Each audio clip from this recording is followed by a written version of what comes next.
The universe doesn't scream, it whimpers.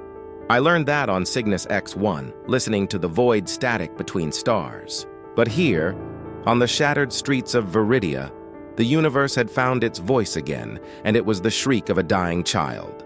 No one was coming. Not for the little Ky'tharr girl, at least. Her crystalline shell, usually the color of a dawn sky, was cracked and bleeding a bioluminescent fluid that steamed in the toxic air. Her family lay in pieces around her, their bodies still smoking from the precision of the blast. The war between the Dominion and the Hegemony was a chaotic meat grinder, but this was surgical, cold.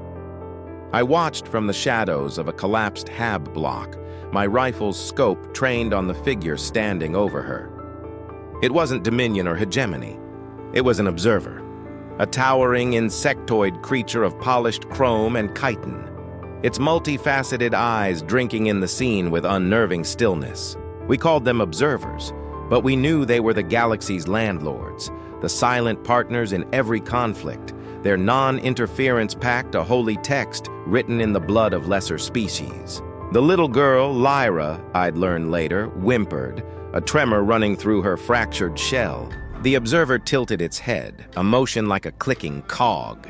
Its voice echoed, not through the air, but directly inside my helmet comms, a sterile, synthesized tone that felt like ice down my spine. Conclusion: biological functions will cease in 8.7 standard minutes.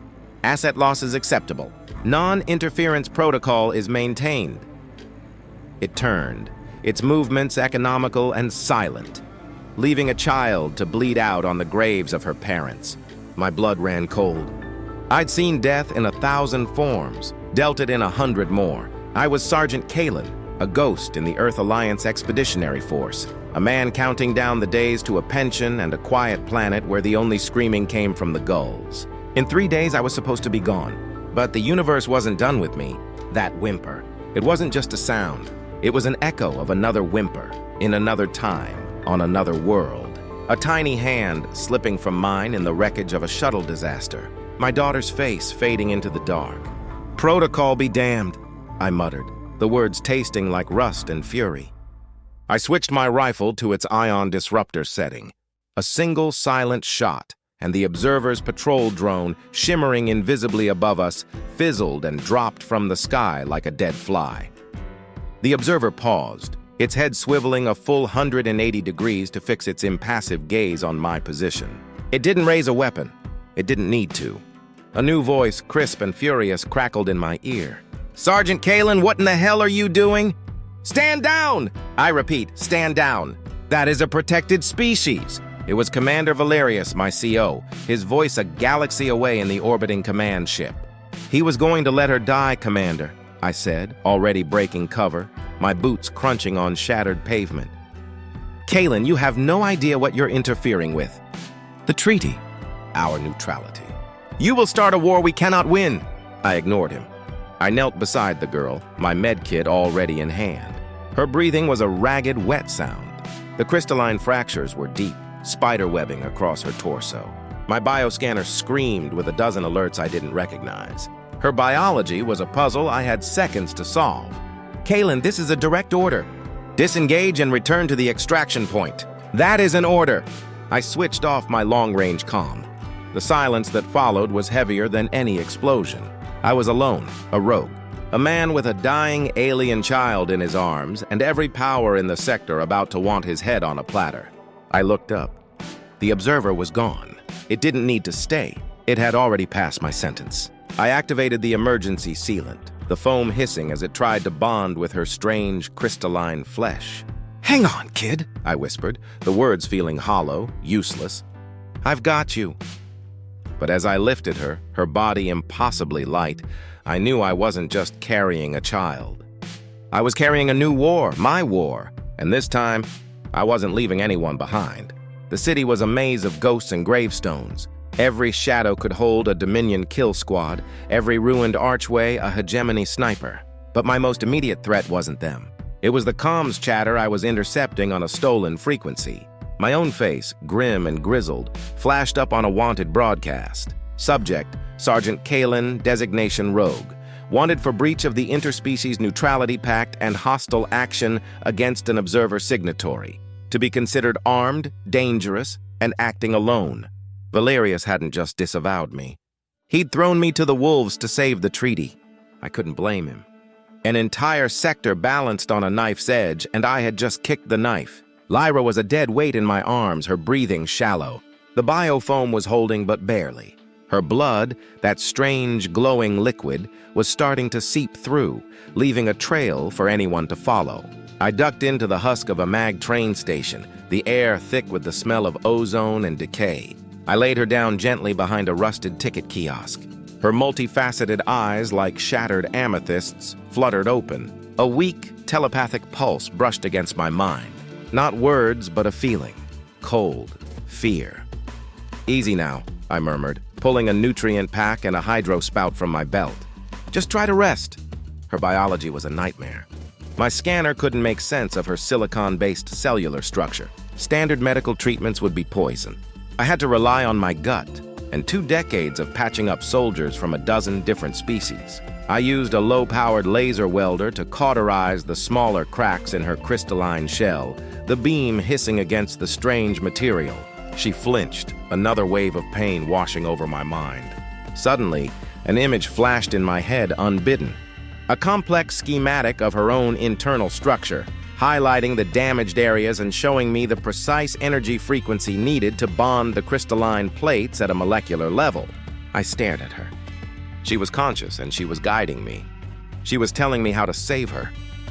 "Okay, kid," I breathed, adjusting the welder's frequency. "Let's work together." The city wasn't an option. The port was locked down. My only hope was a place whispered about by deserters and smugglers.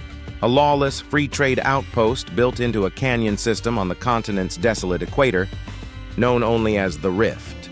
It was a 300-kilometer trek through contested territory. Suicide. But it was the only suicide I had left. As I worked, another presence entered the station. Not the clank of Dominion armor or the soft tread of Hegemony boots. This was something else. Heavy, predatory. A hulking figure emerged from the gloom, its silhouette unmistakable. A Ky'tharr warrior, one of the Hegemony's shock troops. He was massive, his body a tapestry of scars and ritualistic tattoos. He leaned on a pulse hammer that looked like it could pulverize a tank. His eyes, burning embers in the darkness, fixed on me, then on Lyra. He wasn't wearing Hegemony colors. He was an exile, a Ronin. His armor was battered, his markings stripped. "You are the human from the broadcast," he rumbled, his voice like rocks grinding together. "The one who spit in the eye of a metal god." "I'm busy," I grunted, not looking up from my work on Lyra's shell. "Give me the child," he said. It wasn't a request. "She is Ky'tharr, a daughter of the Hegemony. She belongs with her own kind." "Her own kind left her to die in the street," I shot back. "I'm not making the same mistake." He took a heavy step forward, the ground vibrating. "You cannot protect her, human. They will hunt you. The observers do not forgive. The Dominion will kill you for sport. Your own people have marked you for death. You are a walking corpse." "Then I'll die walking," I said, finally finishing the last seal. The glow from Lyra's wounds dimmed, her breathing evening out. "But I'm not giving her to you." The Ky'tharr warrior, Draxus, as I would learn, stared at me for a long moment, his gaze unreadable. He could have crushed my skull with a single blow. Instead, he let out a low, guttural laugh. "Your foolishness is monumental. It is almost admirable." He looked at Lyra, and for a second, the killer's glare in his eyes softened. "I too am hunted. I defied a blood order. I am without honor, without a clan." He hefted his hammer. "The path to the rift is treacherous. You will not survive it alone." I looked at him, then at the sleeping child. The enemy of my enemy. A temporary, untrustworthy, and utterly necessary alliance. "What's the catch?" I asked. "The catch," Draxus growled, "is that when we reach this rift, if it even exists, I will challenge you for the right to protect the child. And I will not lose." "Fine," I said, scooping Lyra back into my arms. "First, we have to get there." We moved like wraiths through the underbelly of the world. Draxus knew the old ways. the forgotten tunnels and dried-up sewer conduits that formed a second city beneath the ruins. Above, the sky was a constant storm of plasma fire and tracer rounds. Down here, the only sounds were our footsteps and the drip of polluted water. Lyra remained unconscious, but her presence was a constant, warm hum in the back of my mind. Twice, her telepathic abilities saved us. A sudden, sharp image of a Dominion patrol lurking around a corner. A feeling of dread that stopped us just before we walked into a Hegemony minefield. She wasn't a passenger. She was our navigator. Draxus was a creature of brutal efficiency. He moved with a warrior's economy, his pulse hammer always ready. We didn't speak much. We didn't need to. We were two old soldiers, bound by a shared death sentence. Our trust was measured in meters and muzzle flares. During a brief rest in a pumping station, he finally spoke. "The observer you angered," he said, sharpening a wicked-looking blade on the stone floor. It was not just any observer. It was the emissary, the one who brokers the weapon contracts, the one who decides which side gets a fresh shipment of planet killers and which gets a blockade. The pieces clicked into place. This wasn't about non-interference. It was about business. The war was a product, and the observers were the suppliers, playing both sides, keeping the conflict simmering at the perfect, profitable temperature. Lyra's family weren't just random casualties. They were market correction. "They're not peacekeepers," I said, the realization settling like lead in my gut. "They're arms dealers. They are the furnace, and we are merely the fuel," Draxus grunted. "And you, human, have thrown sand in their gears. They will burn this world to ash to find you and the child. She is the only witness to their true nature." A new weight settled on me. Lyra wasn't just a survivor. She was evidence. The one living being who could expose the lie that held the galaxy in chains. Our journey to the rift was no longer just about survival. It was about delivering a truth that could shatter empires. The days blurred into a grueling cycle of hiding, running, and fighting. We scavenged for power cells and edible rations, our bodies pushed to the breaking point. A Hegemony patrol cornered us in a collapsed data archive. I laid down suppressing fire while Draxus charged, a force of nature, his hammer turning armored soldiers into scrap metal. We escaped, but not before I took a plasma bolt to the leg. The pain was a white-hot fire, but we couldn't stop. Draxus half-carried me for the last 10 kilometers, his own body battered and bleeding.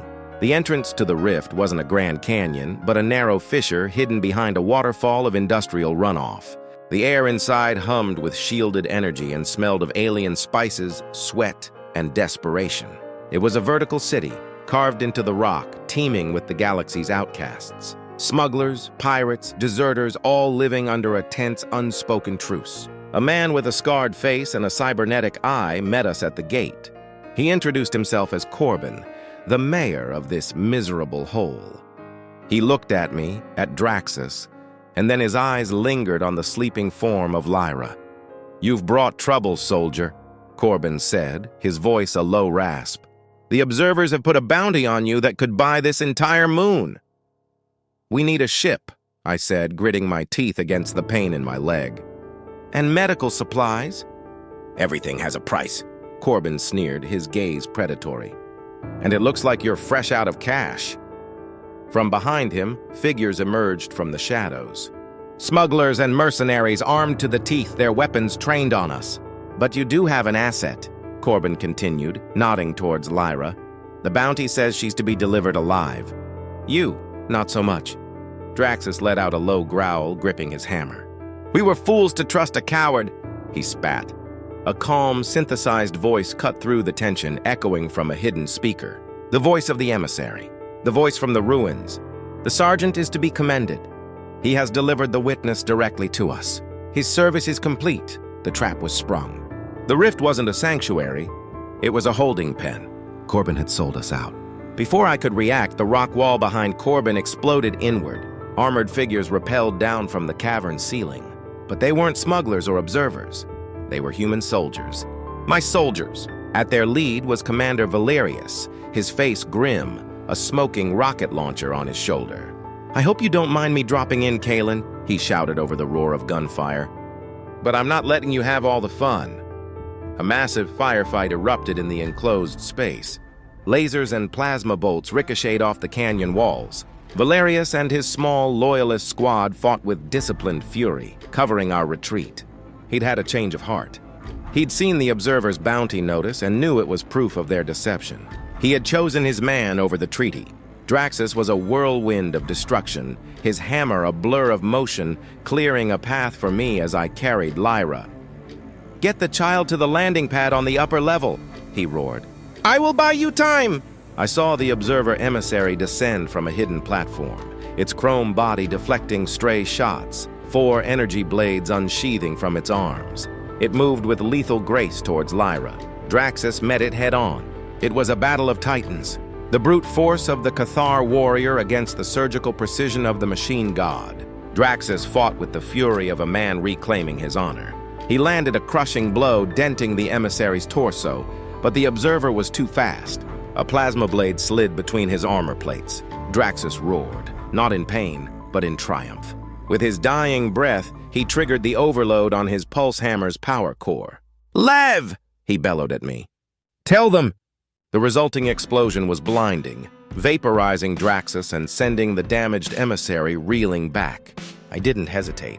I ran, my wounded legs screaming in protest, pushing through the chaos towards the upper levels. I burst onto the landing pad just as a sleek black ship descended, its ramp lowering. It was Valerius's personal shuttle. But the emissary was already there, having scaled the cliff face, its body sparking, but its blades still glowing with deadly intent. "The experiment is over, Sergeant," it synthesized, its voice calm despite the carnage. I gently laid Lyra inside the shuttle, then turned to face it, my sidearm feeling like a child's toy. "I've got a new experiment for you," I said, and hit the comm link on my wrist, patching my helmet's live feed into the open channel Valerius had used to breach the Rift's network. A channel now broadcasting to every comm system in the sector. "It's called The Truth," I charged. The fight was short and brutal. It dodged my clumsy attacks, its blades slicing through my armor, my flesh. But I wasn't trying to win. I was trying to get close. I tackled it, my body screaming as one of its blades pierced my shoulder, pinning me to its chrome chassis. "You've changed nothing," it hissed, its voice for my ears only. "The fear of chaos is greater than the love of truth. They will choose order, our order." "Let's find out," I grunted, and slammed the detonator for the satchel charges Valerius's team had planted on the way in. The landing pad erupted in fire and shrapnel. The force of the blast threw me backwards into the shuttle, just as the ramp sealed. The last thing I saw before the doors closed was the emissary, engulfed in flames, its perfect chrome body melting away to reveal the shrieking organic creature within. We were ghosts. Valerius had listed himself. His loyal squad and me as killed in action, casualties of the terrorist attack at the Rift. The official narrative was that a rogue human soldier had caused a diplomatic incident, but that the situation was now contained. Contained. That was a lie. The broadcast of my helmet cam, showing the emissary admitting its manipulation before being exposed as a living, vulnerable creature, had shattered the observer's mystique of divine neutrality. It was a crack in the foundation of the galaxy. It didn't end the war overnight. It did something far more dangerous. It planted a seed of doubt. The Hegemony and the Dominion, seeing the puppet master's strings, began to falter. Small-scale ceasefires were declared. Whispers of a joint investigation began. The war wasn't over, but it was changing. We escaped to a planet in the uncharted territories, a lush, green world I had bookmarked years ago for my retirement. It became a sanctuary, not just for us, but for the refugees and deserters from both sides that Valerius's network managed to smuggle out. We called it Haven. Years passed. The gray in my hair took over completely. My leg never fully healed, leaving me with a permanent limp. I became an old man, a farmer, a teacher. I taught human, Hegemony, and Dominion children how to grow crops, how to build shelters, how to live instead of die. Lyra grew. Her fractured shell healed into a beautiful mosaic of scars. She was no longer the frightened child from the ruins. She became a leader, her telepathic abilities a bridge between the different species at Haven. She used her gift not to fight, but to foster understanding, to heal the psychological wounds of war that ran deeper than any physical injury. She was the heart of our new world, One evening, as the twin suns of Haven set, casting long shadows over our small settlement, a message arrived. It was encrypted, routed through a dozen dead drops, sent by a network of rebels that had sprung up across the sector, inspired by my broadcast from the Rift. They called themselves the Kaelen Alliance. They weren't just fighting the observers anymore. They were fighting the entire system of power and profit that fed on endless war. They were ready to move, to turn their scattered rebellion into a full-scale galactic revolution.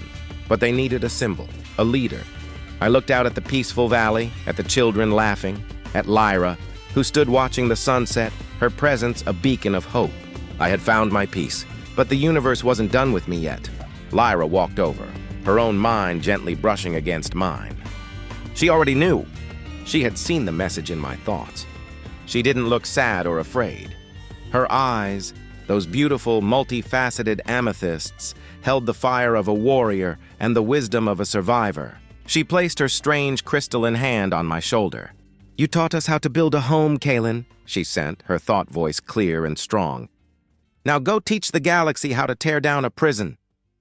I smiled, the old aches in my bones momentarily forgotten. My war had ended, yes, but a new one was just beginning. And this time, we were not alone. If you believe that one single act of defiance can be the spark that ignites a revolution, then join our alliance. Hit that subscribe button and comment with the word Haven below to let us know you're with us. We're building a community for those who believe in a better story for the galaxy. Your support fuels our mission. Thank you for watching.